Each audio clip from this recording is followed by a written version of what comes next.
Hello, my name's Elizabeth Harrin from the blogs The Money Files and also A Girl's Guide to Project Management. Today I want to talk a bit about business cases. I've been working recently with some agile and nimble organisations who are very quick to put ideas into practice, and if that sounds like your organisation, perhaps one of the flaws of that model is that sometimes people don't spend enough time reflecting on the business case for a project before they dive straight in to do the work. While it's great to be quick to market and nimble, it is worth spending some time thinking about why you're doing projects. And there are three reasons I think that business cases are essential for all projects, even if that business case is a single sheet of paper produced in half an hour. Business cases help you identify the problem.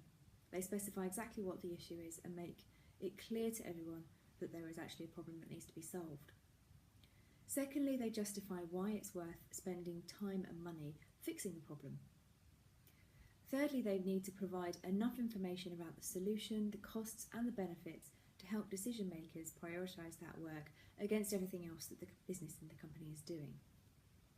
So there is a justification for spending time producing a business case. Business cases typically answer the question, what, why and how. What are we doing? Why are we doing it? And how are we going to actually turn that good idea into something tangible to move our company forward?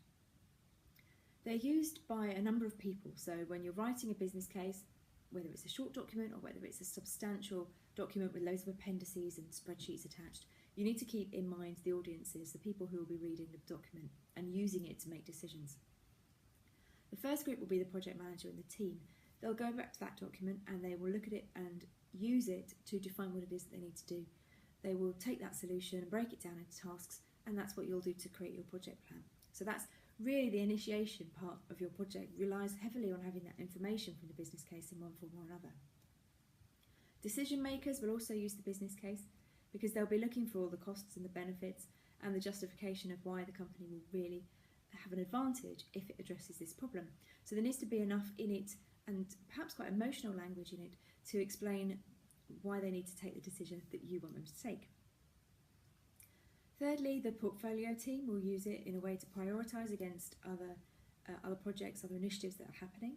So there needs to be enough in it for them to be able to do that around resourcing and money, and also deadlines. If there's anything critical around deadlines, around being first to market or getting something in within a particular financial year for whatever reason, then that should be in there as well to help the team at portfolio level prioritise the work, and whether that's portfolio team or your PMO, the people who do that work prioritisation for the project teams. Typically, a business case will be a document.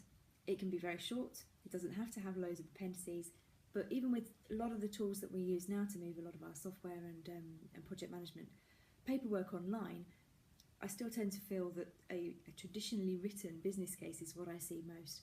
And again, it can be short or long, but it needs to encompass all of those things and bear those audiences in mind.